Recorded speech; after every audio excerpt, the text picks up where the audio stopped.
bem perto dos que o temem, e nunca deixará de estar.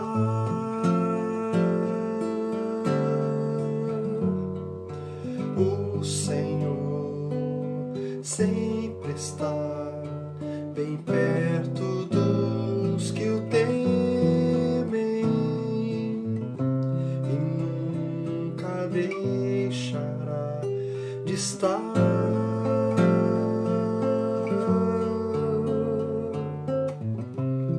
Ele é a nossa bandeira, Ele é a nossa bandeira, Ele é a nossa bandeira, Jeová Nissi. Ele é a nossa bandeira, Ele é a nossa bandeira, Ele é a nossa bandeira, Jeová Nissi.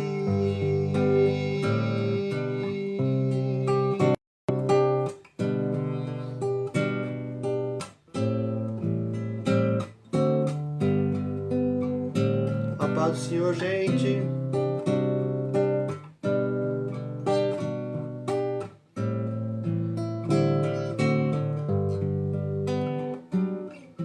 O Senhor sempre está bem perto dos que o temem,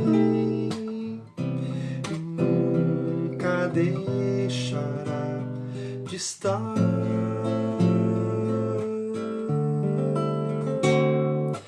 O Senhor sempre está bem perto dos que o temem, e nunca deixará de estar.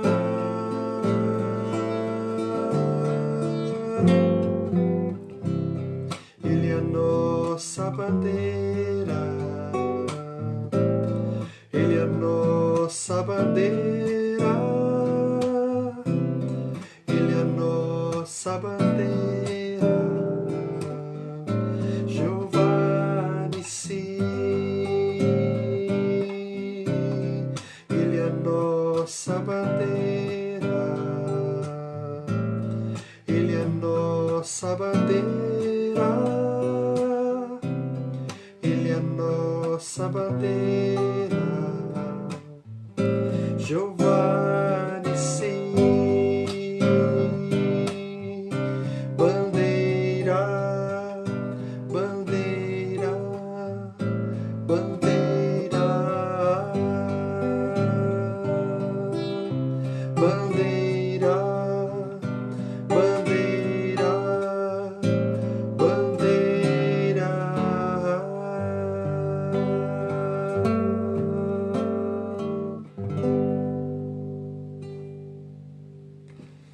Olá, meus irmãos, boa noite, graça e paz do Senhor Jesus. Já estou vendo aqui entrando e o Cabral, a nossa ovelhinha, né? A ovelhinha mais nova aí que eu sei de Jesus, a Elaine, né? Olha aí, a Shirley. Ô Shirley, a paz do Senhor. Eu também estou com saudades, viu? Um abraço. A Conceição. Ô Conceição. O Juscelio, você por aqui, Juscelio, que bom, cara. Deus abençoe, obrigado pela assistência aí. Deus abençoe. Até a Cristina Romano tá aqui, olha aí, ó. Que beleza. Obrigado, irmãos. A gente vai entrando aos pouquinhos aí, eu não sei ainda quantos tem, mas é só relembrando que essa canção, né, essa pequena canção foi tirada daquele texto onde Moisés estava no monte com Arão e Hur, não é? E ele estava intercedendo pelo povo, E Damião, rapaz, boa noite, Deus abençoe. A Vilma também tá, Isabel, ô Leila, Rogério. Então Moisés estava ali orando, intercedendo com a ajuda de Arão e Ur, e Josué lá embaixo lutando, se não me falha a memória, com os amalequitas, não é? E Deus deu um grande livramento para Israel nessa ocasião, e a expressão que Moisés usa ali do monte é essa, Jeová Nissi, que significa Ele é a nossa bandeira, Deus é a nossa bandeira. E, e continua assim também, né? Hoje, Deus continua sendo a nossa bandeira, é, e nós erguemos bem alto o nome dele, porque ele é digno de louvor, ele é digno de honra, ele é digno de glória. Hoje, irmãos, nós vamos falar um pouco de alguns acontecimentos na semana. Hoje e na próxima vez, eu vou falar de acontecimentos, de situações que aconteceram na segunda, terça e quarta semana antes da morte de Cristo. São acontecimentos, não é? Hoje eu vou falar sobre a entrada dele no templo. Só relembrando, irmãos, só relembrando que Jesus ele foi no domingo para Jerusalém, montado naquele jumentinho, e ele deu uma olhada no templo, não é? Recebeu as honrarias da população, não é? Também afrontas, questionamentos, mas ele só foi dar uma olhada no templo e voltou para Betânia. E acredito que aquela noite em Betânia muitas coisas desceram ao coração de Jesus.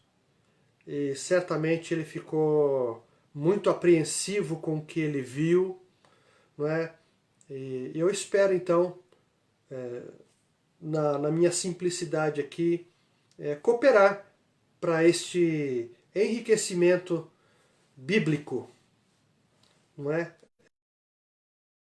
Dizer uma coisa, irmãos, antes de entrar aqui. Oi, Milena, Eric, tudo bem? E o Ralph aí, tudo bem? Tudo certinho? Oi? Ah, é? É Milena e Yumi aqui. É. Olha,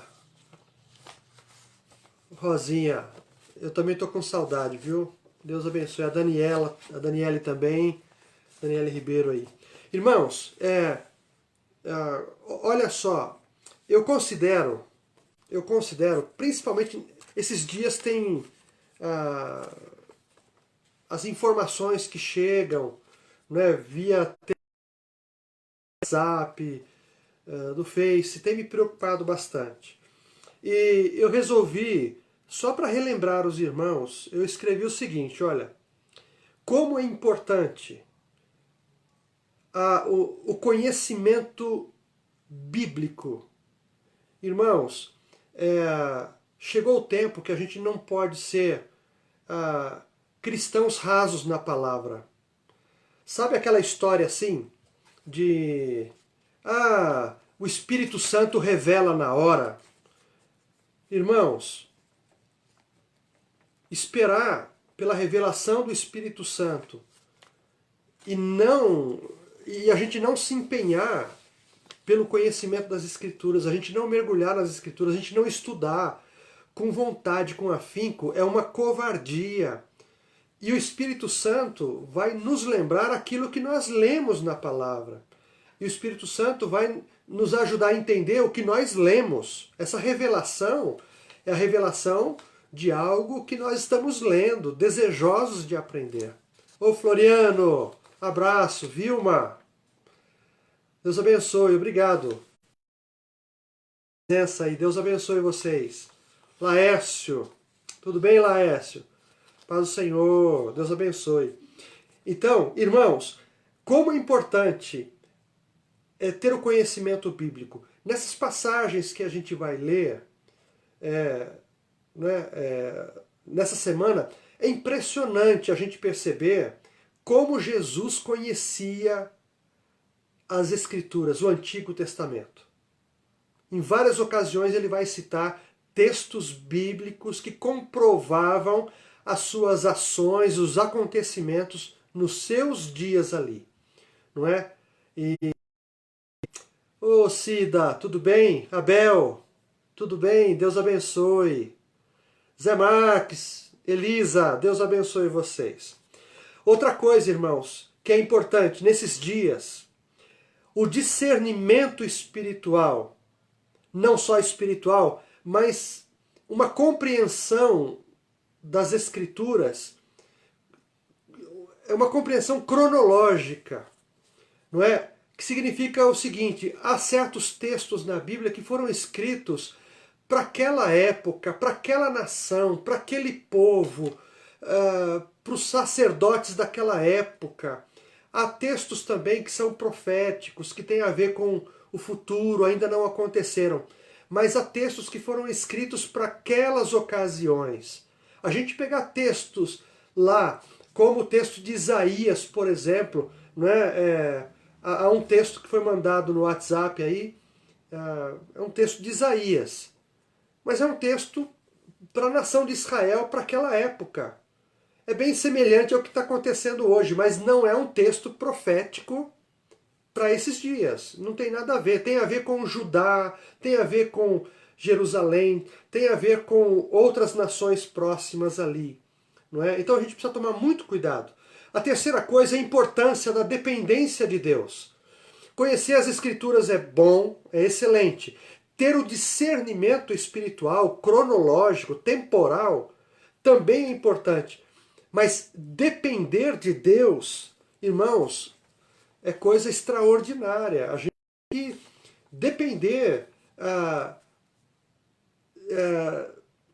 desse temor de Deus, não é? Ficar adiantando ou atrasando certas ações, não é complicado. Então, como é importante depender de Deus. E uma última coisa, a importância da submissão humilde diante do que Deus quer de nós. Melhorou a imagem? Gisele, Marcelo, abraço. Ô Marcião, tudo bem? A Val, e o seu bebezão, como é que tá? Tudo certo? Família, tudo bem? Que Deus abençoe. Que legal. Então, irmãos, conhecer é bom, ter o discernimento é bom, depender de Deus é necessário e a gente se submeter à vontade de Deus dentro daquilo que Ele requer de nós hoje. Tá certo? Que Deus nos abençoe nesse tempo de reflexão da palavra. Se vocês tiverem dúvidas aqui, vou pedir até para a Cris me ajudar. Né? Idi, eu não mandei um abraço para você nem para o Serginho ontem. Me desculpe. Viu, minha querida? Deus abençoe. Juliana também. Ô Ju. Ô Cial. Antes de começar, eu vou falar com todo mundo aqui. Né? Ô Cial, prepara uma canção pra gente aí, Cial. Aquela Se Paz a Mais Doce. A imagem deu uma pioradinha. Lembra, Cial? Se passa mais doce, quiseres danar. Prepara aí. Quem sabe para esse final de semana aí você gravar um playback pra gente tocar para todo mundo. A gente tem saudade, não é? Serginho, Deus abençoe. Legal. Bom, podemos começar? A imagem não tá legal? Deu uma tremidinha. Olha aqui. Ok? Muito bem. Irmãos, como eu disse, então, hoje nós vamos dar uma caminhada com Jesus nesses últimos dias. Segunda, terça e quarta-feiras da Semana Santa, chamada Semana Santa. Reparem bem, quando Jesus ele vai para o templo, a primeira coisa que ele faz lá, não é? Ele expulsa os comerciantes. Até assim, o título que está nas nossas Bíblias é a purificação do templo. A palavra purificação é uma ação dura de Jesus, porque o que Jesus vê ali é uma transgressão das santas atividades que deveriam acontecer de acordo com os ensinamentos de Moisés, não é? Os próprios profetas foram levantados por Deus para dimensionarem essas ações no templo. Mas o que Jesus vê ali fere os princípios de Deus, ele se irrita muito. Lembra quando Jesus tinha 12 anos, ele foi lá para o templo, não é? E ele tinha essa convicção de que aquele lugar era um lugar dado para adoração ao único Deus, não é? E ele tinha prazer ali, certamente era um lugar muito bonito, embora na época de Jesus, dizem os historiadores que o templo ele estava sendo reformado. Então, muitas pedras enormes, não é? Elas ficavam no chão aguardando serem colocadas ali para que o templo voltasse a ser um lugar suntuoso, não é? Muito especial, separado para o culto a Deus, para as atividades religiosas. Raquel, um abraço para você, viu? Rose também, um abraço para você, para o Luiz, para tua filha aí também. Então, irmãos, quando Jesus vai para o templo e ele vê o que está acontecendo ali, parece que Jesus vê uma alteração dessas atividades. O comércio está acontecendo ali. Quando, numa ocasião como a Páscoa, quando os israelitas eles subiam para Jerusalém para adorar, não é? Eles tinham que pagar uma taxa, um imposto no templo anual. Alguns estrangeiros também iam para Jerusalém para celebrarem a Páscoa. E certamente esses estrangeiros iam com um dinheiro estrangeiro, uma moeda diferente da moeda corrente ali. E por isso, eles o que faziam? No templo foi preparado um lugar para essa troca de moedas. Não é? Por isso que o texto diz que Jesus, quando entra, ele derruba a mesa dos cambistas. Não é? Porque ele percebe essa coisa, essa economia dentro do templo. E vocês podem, assim como acontece numa casa de troca de moedas, por exemplo, você dá um valor e aí há uma mudança. Dependendo do valor da moeda que chega, há uma mudança. Mas há uma taxa para essa troca. Então os cambistas, eles aproveitavam isso e ganhavam dinheiro em cima dos estrangeiros. E Jesus certamente ficou com esse negócio dentro da casa do Pai. Uma outra coisa, todos aqueles que iam adorar, no mínimo, eles teriam que levar uma pombinha, não é? E quem não levava de casa ou no caminho, quem não comprava, deixava para comprar no templo. Então, você pode imaginar que os pombeiros, eles ficavam ali, os israelitas, para vender os seus pombos, não é? E certamente eles cobravam o valor que eles queriam, não é? Era um sobrepreço. E quando Jesus viu esse tipo de comportamento, não prestou. Jesus derruba a cadeira deles, e as gaiolas dos pombos certamente também são viradas, e pombo para lá, pombo para cá. E o comércio era uma coisa comum aqui, e gente entrando e saindo do templo com cestas, não é? Para a realização dos seus cultos. E isso, irmãos, traz uma complicação muito grande. Jesus se revolta, e por isso que ele usa aquela expressão: a casa do meu pai virou um covil. Vocês estão usando a casa do meu pai para fazer comércio, não é? Isso era inadmissível. É um lugar considerado sagrado, mas usado como um mercado, não é? Isso é bem interessante, irmãos, porque traz uma lição para a gente hoje.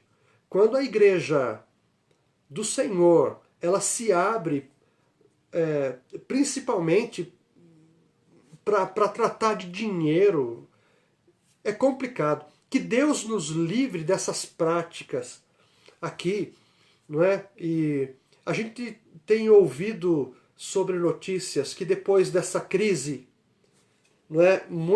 Muitas lideranças de igrejas vão repensar.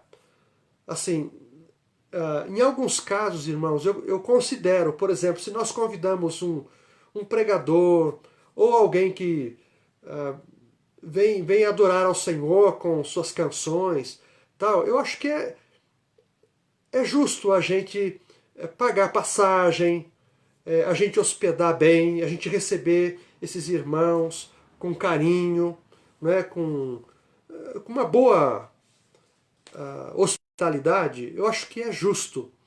Mas a gente percebeu nesses anos todos um grande comércio, cantores ganhando muito dinheiro, fazendo seus shows nas cidades, nos aniversários da cidade.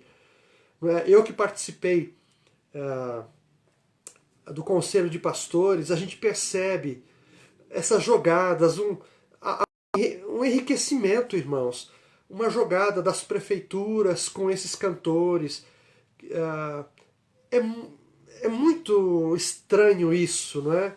E que Deus nos livre dessas práticas. Que todos os recursos que entram na casa do Senhor sejam bem encaminhados, bem direcionados, com responsabilidade, né? Para a gente não cair nesses vícios aqui desses comerciantes no templo.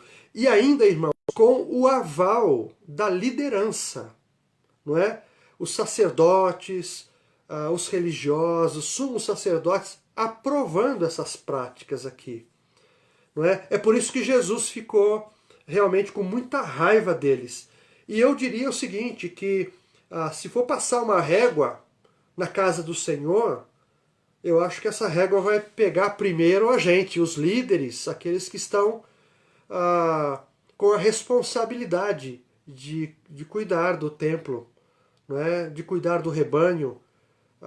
Se o juízo vem, eu acho que ele vem primeiro para nós. Nós somos responsáveis. Quando a coisa está caminhando bem, glória a Deus. Quando a coisa não está caminhando bem, provavelmente vai sobrar para a gente aqui, não é?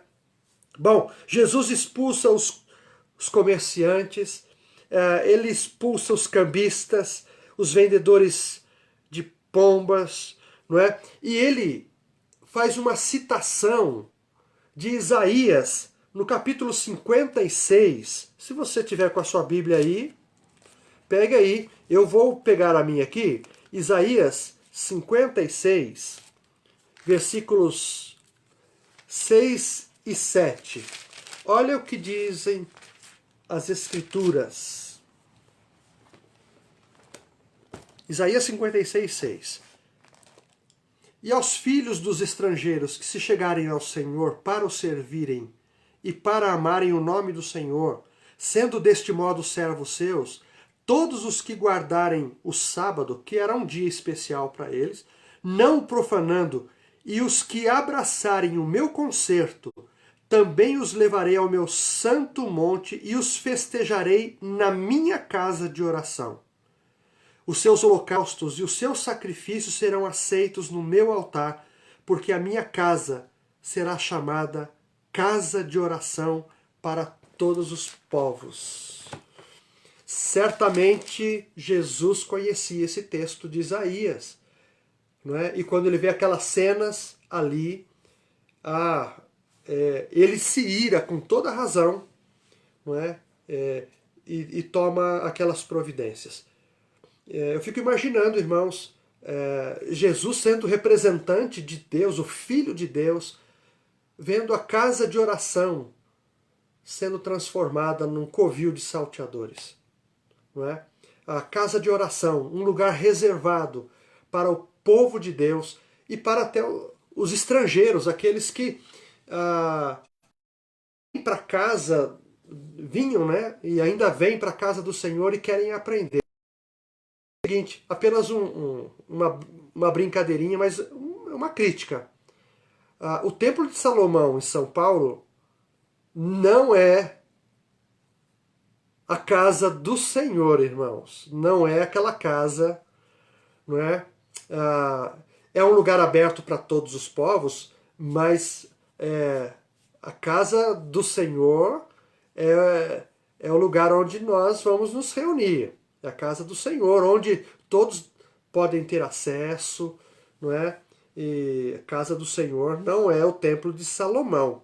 Tanto que Jesus, nessa ocasião aqui, nesses dias, e nós vamos passar por isso também, olhando o templo, observando o templo, as colunas e a suntuosidade, ele chegou a afirmar que aquela casa, ela não subsistiria. Haveria um tempo em que as pedras cairiam, os blocos cairiam e não sobraria pedra sobre pedra. Não é?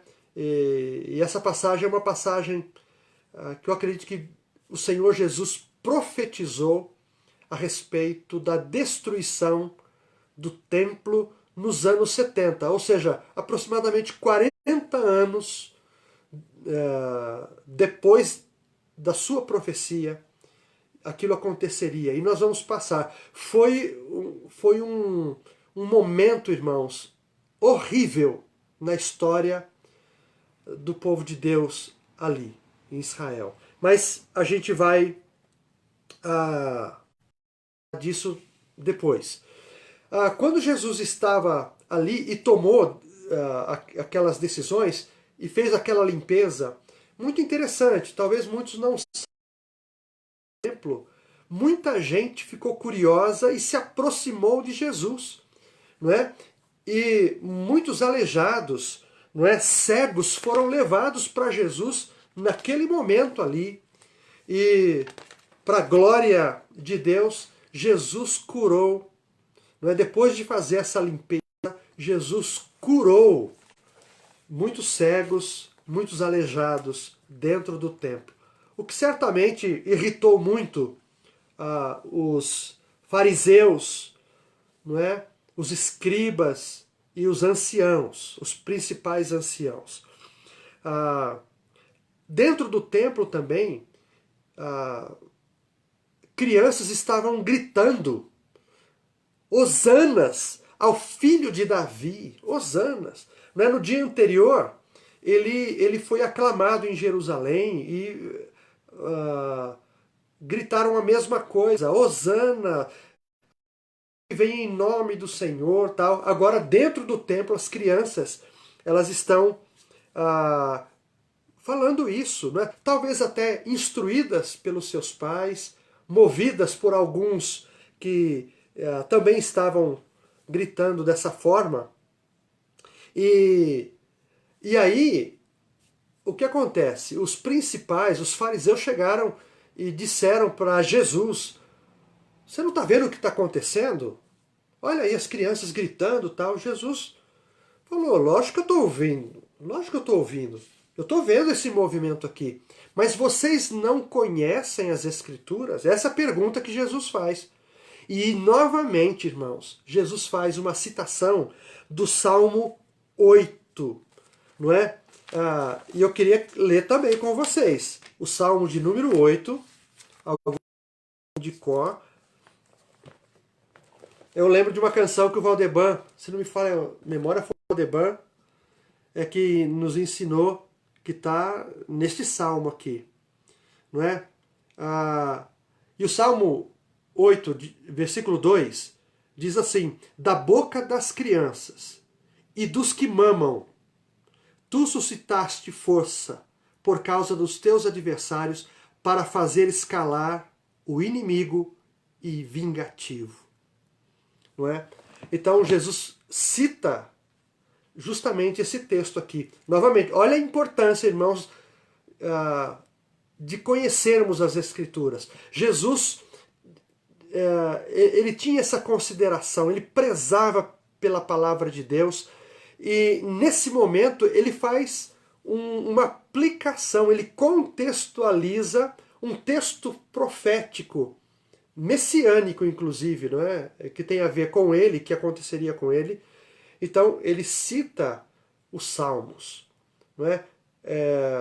Jesus, ele é um grande exemplo, o maior exemplo para todos nós, para a Igreja do Senhor, um exemplo de como nós devemos nos importar com o conhecimento das Escrituras. Repito, aqueles que ficam só dizendo, não, o Espírito Santo vai pôr palavra na boca, ele vai me revelar na hora. Irmãos, não entendeu ainda o propósito do Espírito Santo. O Espírito Santo não vai facilitar a vida dos vagabundos, aqueles que não querem ler as Escrituras. Por isso que a nossa igreja em Calmon, Viana, e eu sei que outras igrejas espalhadas por aí, prezam pela escola bíblica, prezam pelo culto de ensino, não é? E a gente não vai parar, irmãos, porque a gente precisa aprender as Escrituras. Elas nos revelam quem é Deus, quem é Jesus, quem é o Espírito Santo, quem nós somos, não é? A igreja do Senhor, as coisas que vão acontecer conosco, tudo que nós precisamos com relação à nossa salvação, à eternidade, já estão reveladas nas Escrituras. Bom, perdão, Jesus, ele é questionado com relação, dentro do templo ainda, Jesus é questionado sobre a sua autoridade. E isso está, irmãos, se você quiser me acompanhar, em Lucas 20, está registrada essa passagem. Alguns chegam para Jesus, não é? E são questionados. Olha, Jesus estava ensinando no templo, não é? E anunciando o evangelho, e vieram alguns dos principais dos sacerdotes e escribas e anciãos e falaram e questionaram a Jesus. Peraí, com que autoridade você faz essas coisas? Eu entendo essa passagem, irmãos, como que, eu não sei, é um questionamento não sincero. Talvez não queiram exatamente saber e nem reconhecer que Jesus fazia o que fazia pelo dedo de Deus, pelo poder de Deus, mas assim, de forma debochada. Peraí, com que autoridade você faz isso? Eu entendo assim esse texto, é a minha impressão, não é? Então, aí Jesus também, ele não responde essa pergunta, mas ele faz uma pergunta para esses fariseus, não é, esses religiosos. Ele faz a pergunta assim, tá bom, eu respondo se vocês me responderem uma pergunta que eu vou fazer. Não é? O batismo de João era um batismo da parte de Deus? Está aqui, não é? O batismo de João era do céu ou era dos homens?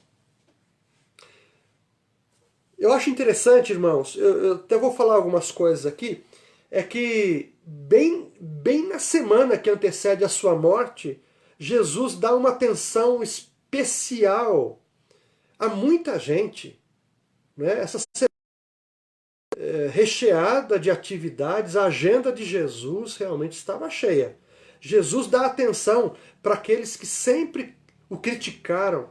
Não é? Jesus dá atenção às crianças, Jesus dá atenção aos pobres, aos enfermos, não é? Aos doentes.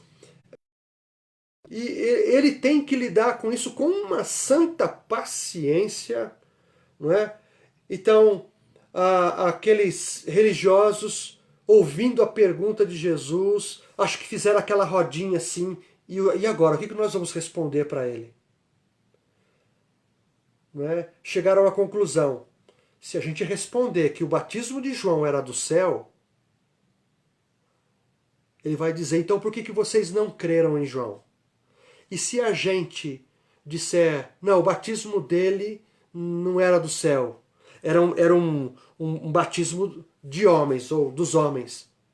Aí a turma que está do lado dele vai nos pegar, porque todo mundo aceitava João como um profeta de Deus, como um homem de Deus. E foi mesmo, não é? E eles então chegaram à conclusão, é melhor não responder. E não responderam, e Jesus também disse assim, bom, eu também não tenho obrigação de responder. Eu não vou responder. Não é? E a expressão está em Lucas capítulo 20, versículo 8. E Jesus então disse a eles, então se vocês não me respondem, tampouco vos direi com que autoridade faço isso. Eu entendo que é assim. Vejam, não é?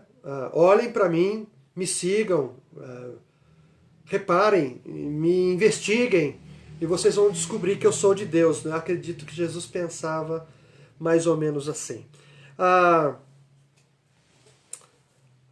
Outra coisa, irmãos, o que eu aprendo nesse texto aqui é que às vezes a gente deve ficar quieto diante de perguntas que tentam derrubar a nossa identidade, não é? Quem somos para Deus.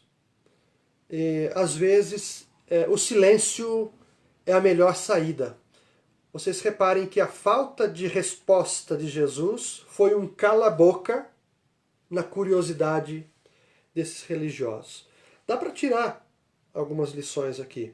Nós não somos obrigados a responder todas as perguntas, embora esse tempo que nós estamos vivendo, a gente queira ter resposta para tudo, né? Resposta para tudo.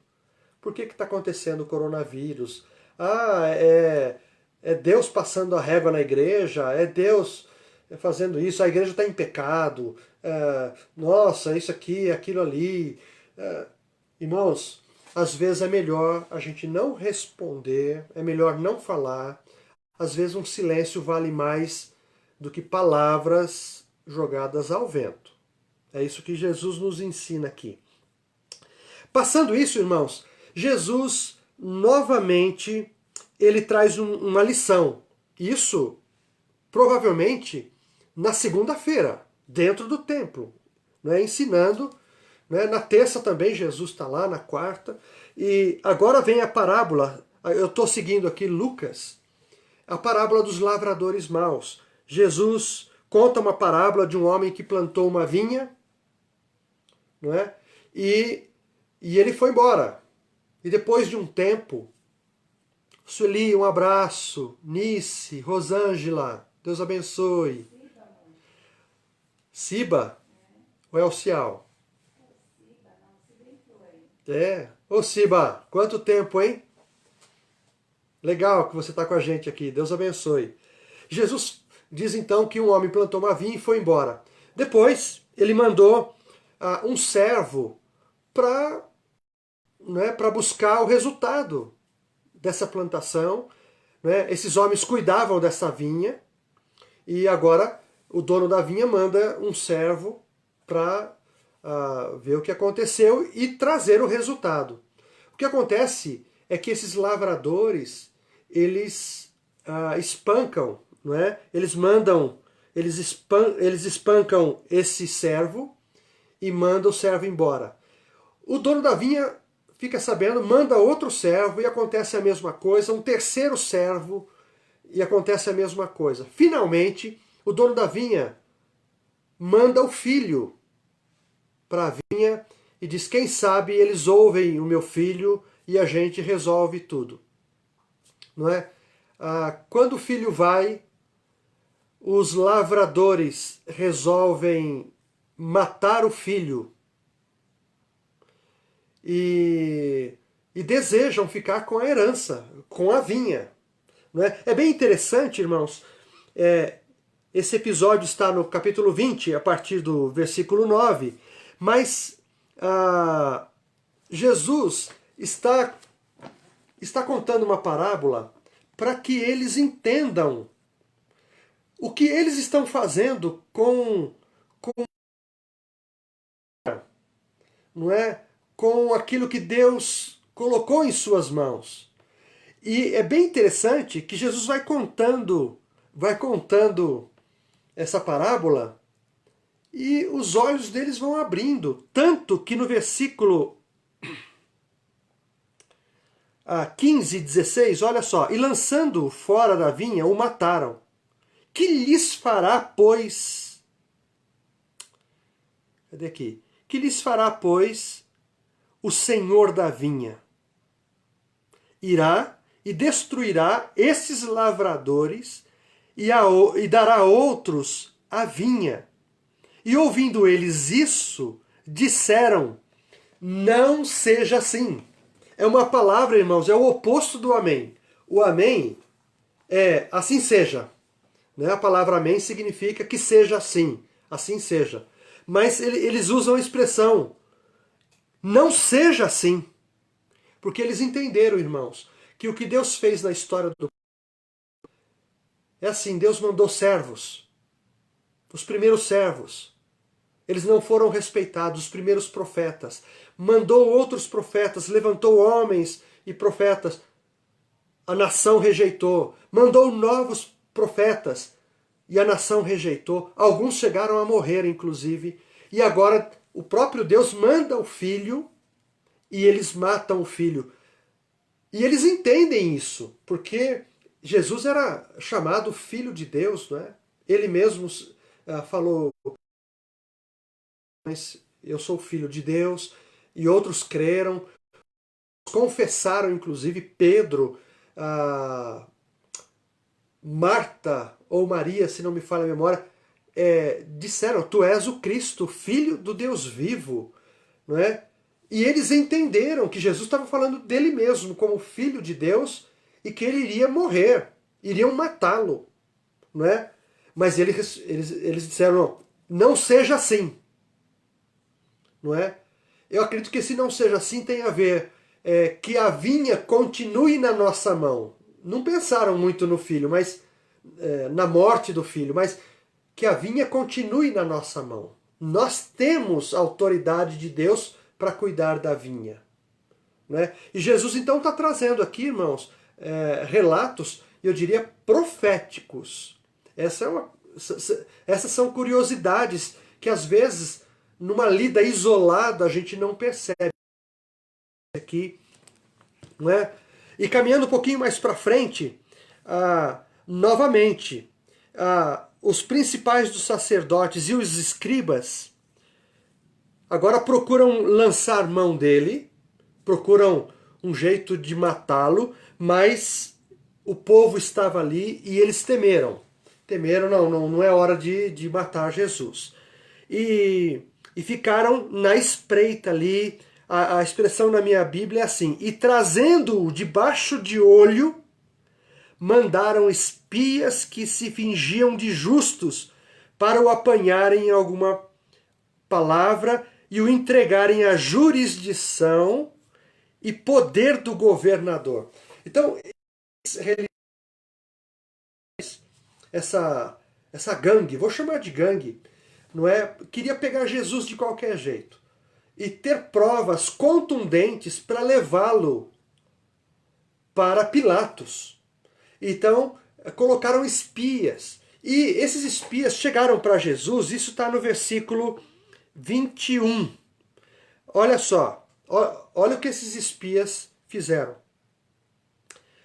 Mestre, nós sabemos que falas e ensinas bem e retamente, e que não consideras a aparência da pessoa, mas ensinas com verdade o caminho de Deus.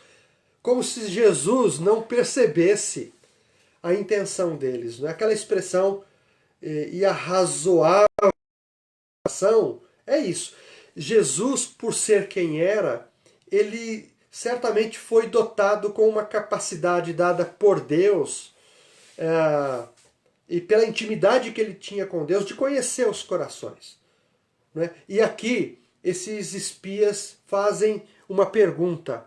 É-nos lícito pagar o tributo a César? Ou não?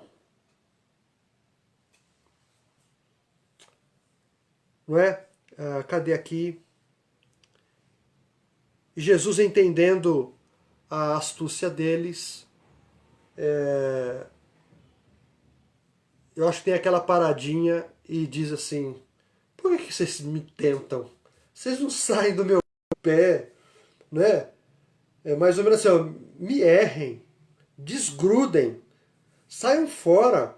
Toda hora vocês estão me tentando, me apurrinhando, não é? Mas Jesus responde.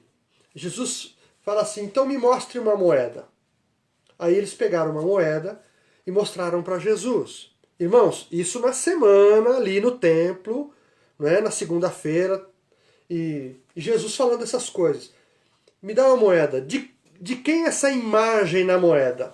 Aí eles dizem, de César. Aí Jesus responde, então, dai a César o que é de César. Mas ele termina com uma coisa bem interessante. Eu acho que é a lição da imagem, não é? Quando ele diz assim, César o que é de César, mas dai a Deus o que é de Deus. Querendo dizer, irmãos, Jesus sempre concordou com as Escrituras. Nós fomos criados à imagem de Deus.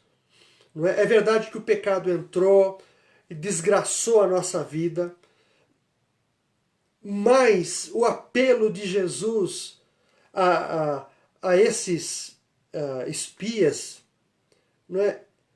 O apelo é esse. Não se esqueçam que vocês foram criados à imagem de Deus e vocês devem uma resposta a Deus. Então dai a César o que é de César, mas dai a Deus o que é de Deus. E Jesus coloca essa pulga atrás da orelha deles, né?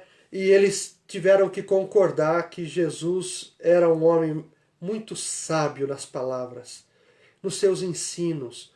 Era um mestre muito diferente dos mestres da época, não é? Era alguém que usava o Testamento e trazia as aplicações.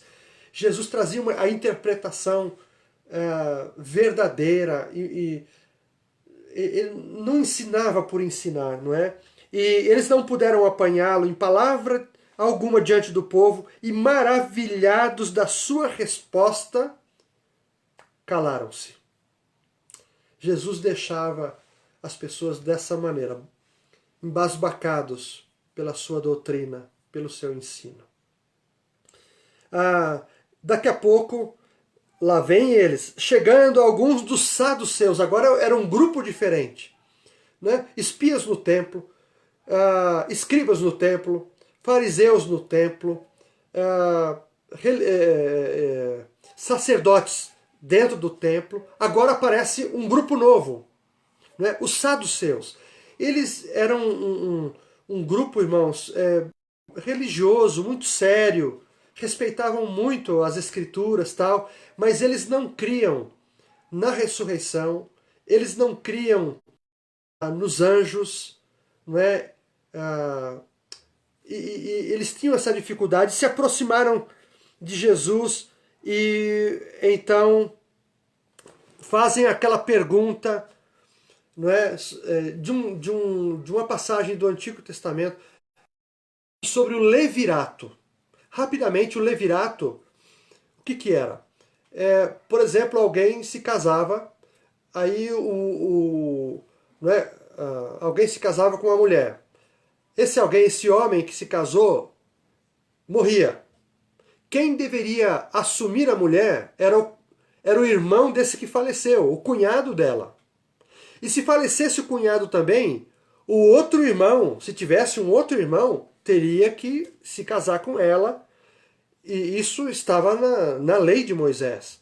Né? Essa é a lei do levirato. E aí fazem essa pergunta para Jesus. Então Jesus tem que lembrar do levirato. Jesus vai para a lei de Moisés de novo, não é? E certamente mata a saudade da leitura mosaica, não é?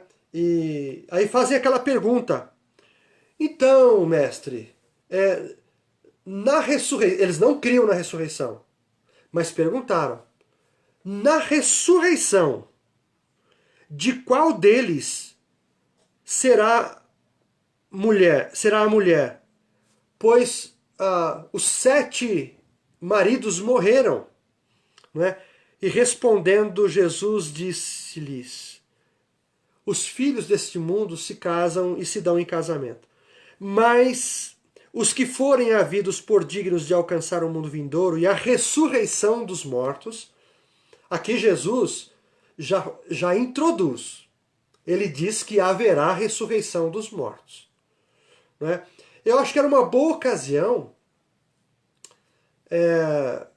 para deixar esses saduceus também com a pulga atrás da orelha, porque depois de sua morte, no terceiro dia, ele ressuscitaria. E eu imagino esses saduceus sabendo da ressurreição de Jesus. Eu não me lembro de nenhum texto, de nenhum livro falando a respeito disso, né? Qual foi a resposta, ou qual foi o comportamento dos saduceus após a ressurreição de Jesus? Então Jesus afirma que haverá a ressurreição, sim, mas que no céu não haverá casamento, não é? Ninguém se dará em casamento. Nesse aspecto nós seremos parecidos com os anjos. Não é? E mais ainda, Jesus disse que o próprio Moisés, eles citaram Moisés, agora Jesus cita Moisés também. O próprio Moisés se referiu a Deus como Deus de vivos, naquela ocasião em que a sarça aparece para Moisés. E está no versículo 37. E que os mortos hão sim de ressuscitar, como também mostrou Moisés junto da sarça, quando chama ao Senhor Deus de Abraão, né? O Senhor Deus de Abraão, o Deus de Isaque e o Deus de Jacó. Ora, Deus não é Deus de mortos, mas de vivos, porque para ele vivem todos. Olha que passagem linda, irmãos. Os saduceus tiveram essa experiência com o Senhor Jesus, o Senhor da vida eterna, o Senhor da vida, aquele que estava com o Pai na eternidade, não é? E que criou todas as coisas. Jesus que é a fonte da vida, não é? Por isso que ele diz: eu sou o caminho, a verdade e a vida. Eu sou a ressurreição. Eu dou a vida eterna, não é? E ele próprio diz: eu darei a minha vida, mas eu vou torná-la né? Eu vou reaver a vida, não é? E porque a morte não podia contê-lo ali, não é? Então, respondendo a alguns dos escribas que criam na ressurreição, disseram assim: mestre, você deu um show agora, não é? Porque os escribas se consideravam certos. Eles criam na ressurreição, eles criam nos anjos, e os saduceus não. Então, quando eles viram Jesus respondendo para os saduceus, eles ficaram nesse aspecto, nessa hora, não é? Os escribas concordaram com Jesus e disseram: mestre, olha que resposta maravilhosa. Não precisavam mais fazer qualquer outra pergunta. Não é? Olha que coisas interessantes, né? Jesus, então, dando um show para os escribas, para os fariseus, um show para os saduceus, para os principais sacerdotes. Olha, irmãos, Jesus teve trabalho nessa semana da Páscoa. Não é? É muito legal a gente caminhar com Jesus e vendo, irmãos, que Jesus, nesses dias, ele chegou a ser bem recebido, né, na casa de Simão. Ele foi ungido, mas Jesus foi muito questionado nessa semana. Ele ficou apreensivo. Jesus foi perseguido. Jesus, nessa semana, inclusive, foi traído, não é? Judas foi procurar os principais lá e tirar vantagem desse momento. Ele não foi procurado por esses religiosos, ele foi atrás dos religiosos. E Jesus sabia que Judas o trairia. Jesus foi rejeitado, Jesus foi provocado, Jesus foi debochado, ele foi desafiado, ele foi tentado. Acho que nunca na história de Jesus ele foi tão sabatinado por esses camaradas aí, os saduceus, escribas, fariseus, não é? Jesus se cansou nessa semana, Jesus foi expulso, Jesus foi odiado, Jesus foi não benquisto em alguns momentos, que Jesus sentiu várias dores, mas Jesus não desistiu da sua missão. Eu vou dar uma paradinha aqui também, irmãos, para que a gente possa ter outros momentos como esse aqui. Eu fico feliz de caminhar com vocês dentro desta semana. É uma caminhada perfeita. Irmãos, em todas as ações, pensamentos, né, comportamentos, atitudes de Jesus, em nada Jesus pecou. Mesmo quando Jesus se irou, ele se irou pelo motivo certo, pela causa certa. Jesus se irou na medida certa. Em nada ele pecou. Por isso que no primeiro dia, uma caminhada perfeita de um Senhor perfeito. Perfeito. Por isso que Deus aceitou o seu sacrifício, porque ele foi um cordeiro perfeito, separado, da maneira correta, passou pelo que passou, experimentou dores. Mais para frente nós vamos ver dores psicológicas, emocionais, não é? Dores físicas prévias das dores da cruz, não é? Então, eu louvo a Deus, irmãos, por essa oportunidade, pelo carinho de vocês, pela assistência de vocês. Ney, um abraço. Maurício, um abraço. Marcelo Carioca, um abraço. Vânia, Deus abençoe você. Muito obrigado, irmãos, pelo carinho da audiência. Eu espero que eu não seja muito chato, assim, né? Que vocês sejam apetecidos pela palavra do Senhor, que vocês continuem lendo. Eu não sei se chegou alguma pergunta. Se vocês tiverem pergunta, algum questionamento, pode fazer e a gente se prepara para responder para vocês, se a gente souber, não é? Então, meus irmãos, ontem nós tivemos também a companhia do pastor Luiz Arthur. Eu via rapidamente assim e me esqueci de mandar um abraço para ele, não é? Val, um abraço. Anderson, Deus abençoe, tá bom? Paulo Rogério, Deus abençoe. Irmãos, deixa eu trazer uma boa notícia aqui antes de terminar. Há alguns anos a gente vem trabalhando no sentido de regularizar a documentação da nossa igreja. Aí recebemos aquela bênção, né, da escritura do terreno. E hoje pela manhã nós tivemos a presença de um bombeiro para fazer uma vistoria na nossa igreja. E graças a Deus foi aprovado e nós já temos um alvará. Ô irmãos, um alvará de licença ali para a gente ficar tranquilo. Não é se chegar a alguma autoridade, nos pedir algum documento, agora a gente tem todos os documentos. E a segunda notícia é que agora, aprovado, a gente pode começar a reforma da nossa cozinha. A igreja pode dar um glória? Glória a Deus! As irmãs principalmente, né?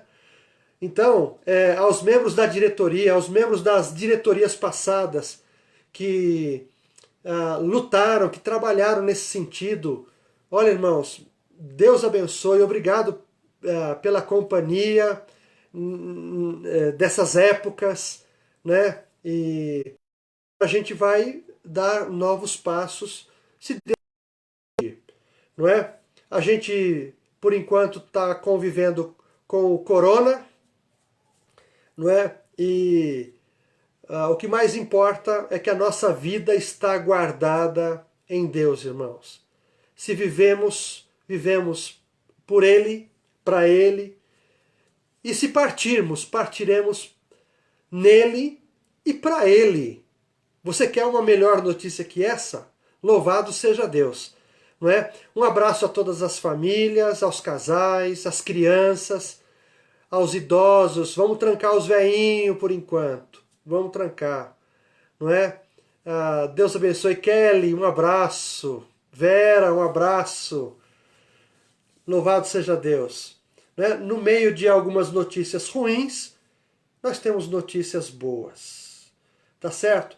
Irmãos, que a graça de Deus, não é, que o amor maravilhoso de Jesus, esse Jesus perfeito, que nos amou com toda a intensidade, que não desistiu de nós, que a graça do Espírito Santo, as consolações dele também, não é? Que a comunhão esteja com todo o povo de Deus, com cada um. E Kércia, poxa vida, olha, o pessoal lá de Santa Teresinha está conosco.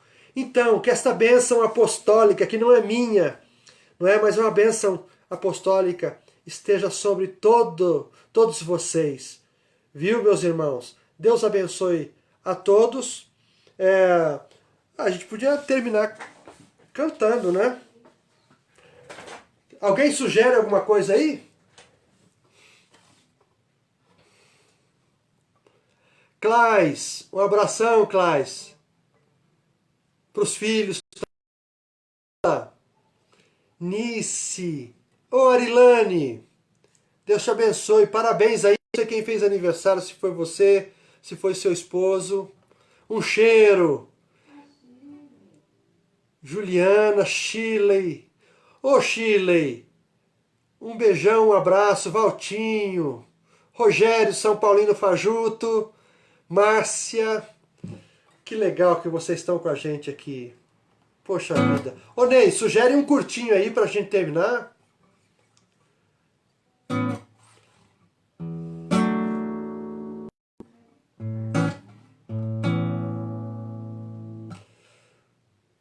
Selma. E daí, Selma?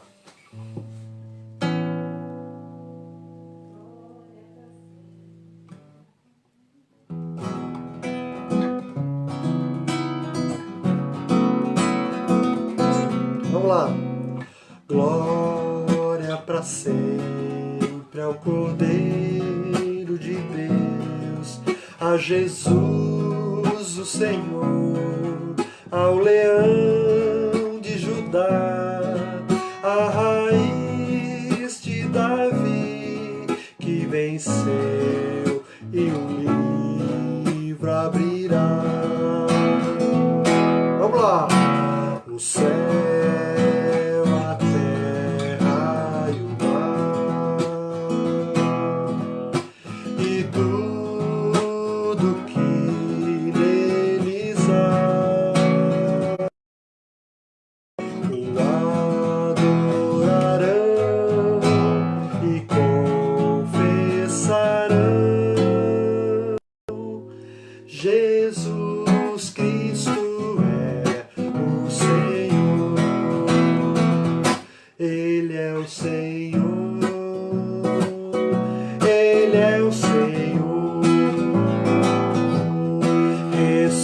ressurreto dentre os mortos, Ele é o Senhor.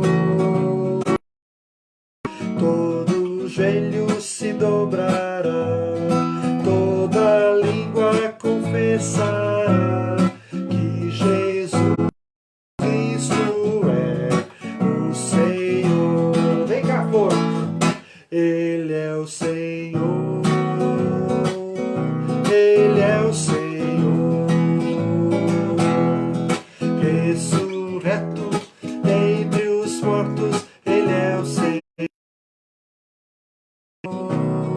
Todo joelho se dobrará, toda língua confessará que Jesus Cristo é o Senhor.